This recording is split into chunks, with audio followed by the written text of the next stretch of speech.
Manipur Top Channel gi mai kai gi marui pauma Hmar Community bu is a sokhanaba hona kiba thawong yanindi Maite Airlines amasung thadau in pina any cookie tribe asi Manipur gi SD list gi lathokadabani haina Bharat Sarkar gi Ministry of Tribal Affairs ta memorandum petition duna takshin ki bu wapam adu mapung phara sokoli haina phongdo ki bu wapam adu Hmar Community bu is a sokhanaba masum anem bathaki thawong ni haina Hmar Inpui General Headquarter Thadorok Basirolum Nahidi. Siolosna Makata Nahidi Bana, Hanak Hmar Community bu mix at Tianaba Aran propaganda Sandoraki Basiam Hakshan Lawi. Maite Alliance Samasum Thadao Inpi Manipur any cookie tripu is the list to number Pishin Kiba Memory Namadubu Hmar Talang Balna Mapung Pana Saukot Li Haina Sakangaba WhatsApp Senamana circulator Kibadu Yamna Daiti Yauda Batawoni.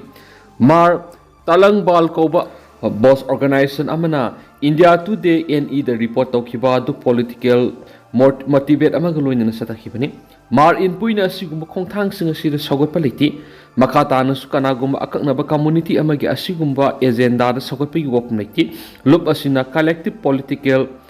aspiration to get the Makongpam Shenalepi, Aran by Yumpam Yaudaba propaganda Sinda, Hmar Inpuigi, Maming Season of Yare. Asigumba Aranda Pau Kaya WhatsApp group campaign set to Sadokliba group Natragan Lanai Mushing Asiguma Tawong Sing Asimakata Nataudanaba Kangali Hadi Amarumdana Mezoram the lady by Myanmar Masa Lissing Kuntraganitoi Rongi Biometric enrollment campaign July Tadigi Haugadori Manipurgi Yumtang Nabi Sterama Oidiba Mezoram the House lady by Myanmar Masa Lissing Kuntraganitoi Rom Biometric enrollment campaign Matangta July Digi Hauraganadi Laukalakli Bokongtang asi National Information Center NIC na siyamba biometric amadi demographic data launaba digital platform ama oiriba foreigner identification portal gi matungina pekhalakadabani haina official gi pawman haidi State Home Secretary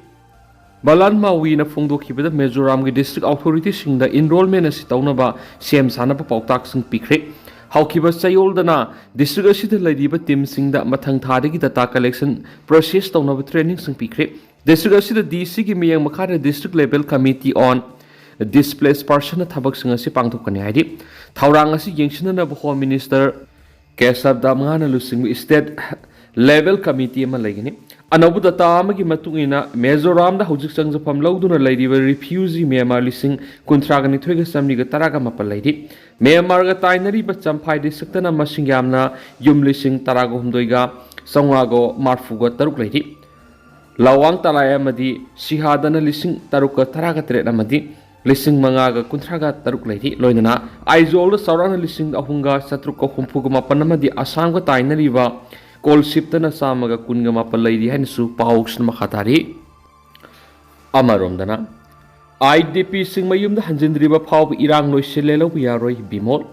How keep a saying the Singani Kungo Humdo Gime Humdi Horakiba Kanglok Irang Sinamara Moeraga. Mayumekate Hadok to Lanzena Tuan relief camps in the lady Bissingasi, Makoy Masamasaki Mayum the Hanagum Hanjinduna, Tang Dulaitana Laitriba Pau with the lady Irang Silo Shile Happy Yaroi. Irang a Sigi Saitang Pangduna Irasa Kayang Sing a Sisu, relief camps me Yam no one lady Havis Equina Kaidong Kauri the Benihina, Lok Savagi MP Doctor Angomsa Bimol Aquism the Pongdokre. Angomsa Bimol Aquism Lok Savagi member Oirak Pasahi Ama Parakpagabari Lenana, Nara Akampat Leba, Ideal Girls College Hangba Relief Camp Amada, Pangtokiba, Hell Camp Amada Sarugyaba Lakiba Amagamari Lenana, EMP Ashina Wapamasi Fundokivani. Impal East District DC Yauna Lenga Kimakok Tombo official Kiagalo in a relief camp the Lakiba, MP Angomsa Bimol na relief camp adu the Lady Besinga, Makoi na Tengnari Bukudong Sarap Kiagi Matana Warisanaki, Loinana, Makoi Awat Apakasi Hanki. Taura Maduga Madi Ledin MP Bimol na Hakibada, Mahang na Lok Sabha member Oiraki Pasahi Ama Mapung Parakli, Mahang na MP Oiraki Pasahi Ama Mapung Parakpagamari Lenana, Dr. Karaga Punchin Naraga Sigi Health Camp Sipangtopani. Irang asiga mari leinana relief camps in the lady besing Equina Angamba Takta Mating Pang Mamatoktai, Makoi Awada Pai Quina Matamatam Yoina Hangbasangi, Equina Makoi Buka Topum Tokti, Maki Makedis MP Ama Oina Angamba Takto Honaduna, Makoi Yafana Bohonari, relief camp the lady besing Matanga Magna Parlamenta, Wapam Caputuna, Makoi Matota Tabak Pekanaba, Dakshin Kiadi. On Bada, we care skill solution MOU signed on a creek. We Care Skill Solution Manipur gi Managing Director Wangkhairakpam Sriman Singha gi lamjing makhada lamdam asida thabak phangdana leiriba naha singbu leptana thabak piba ngamnaba Gurgaon da leiba UK based Lifestyle Sunday Hotels and Residence by Orabel gi Human Resource Head Kartikeyan We Care Skill Solution Manipur gi General Manager Laisram Paula MOU ama sign tonakre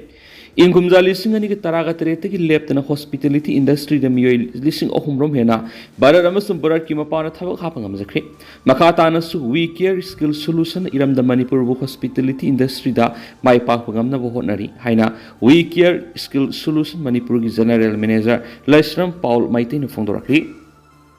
amarom dana packaged drinking water manufacturer and Allied Industry Manipur Sindra not AOC the Libo Hotel Impal Sangai Holda plastic bottle banks in Gentokri. Packaged drinking water manufacturers and Allied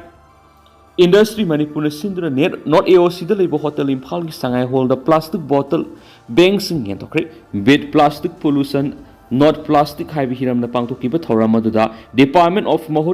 of Manipur gi Principal Secretary RK Dinesh Department asima ki Director NG Uttam Manipur Pollution Control Board ki Member Secretary Dr. W Roshan Amadi PDWMA MAIM gi President Dr. M Git Chandra Sharman athuiba mithung lensi oina saruk yakhi amadi tuan beneficiary kuntraga mari da plastic bottle banks ngenthokiba thoram aduga mari lena Department of Mahot Government of Manipur gi Principal Secretary RK Dinesh na phongdokpada plastic amadi pollution gi matangda aikoina thigaluba matamda plastic mai thaba sin hena pollution thon ba moiri miyoi bai khoida na haliba cancer laina su plastic mai thaba gi tholak mai khudagi ohenba yai amadi Sejanakra plastic sing mapam sana thambagi satnabi leiraktaba sejanaba loiraba matung mapam adumaktare hekta langthoklam bakya thenari marasida plastic pollution asi yamna khudong thiningai oirakpadagi handaki World Environment Day gi thoramda plastic pollution gi matangna pangthokli